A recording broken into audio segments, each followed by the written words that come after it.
Минем әйтәсем килә зур рәхмәт Рөстәм абыйга, Гөлнарга һәм Руслан.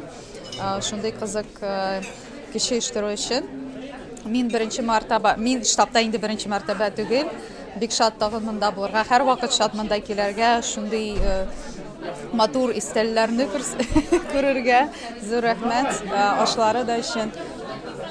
Бик кызык яңа кешеләр белән очрашырга. Монда бик күп яшьләр җыелалар.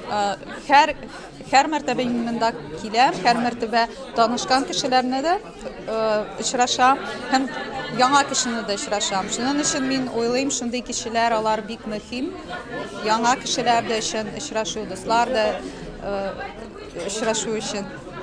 Бүген мин беренче мәртәбә мафияда катнаштым. Бик кызык булды. Бик яхшы бүген татарчада, татар мафияда булды. Шундый проект бик мөһим, мин уйлыйм. Мин ышанам, һәрбер татарча уйнар. Чөнки ул татар телен өйрәнү өчен, татарча сөйләшү өчен бик мөһим. Мин ышанам, Мәскәүдә дә татарлар күбрәк татарча сөйләшер. Бик шундый кешеләре алар, ничек әйтергә, алар өйдәге кебек кешеләре иде.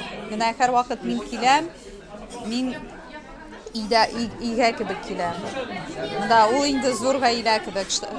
Татарларның штабы ул безнең өчен ул зур гаилә кебек һәм яшьләр өчен ул шундый уникаль урыны, чөнки Мәскәүдә шундый формат юк. Неформальный формат инде әйтергә була.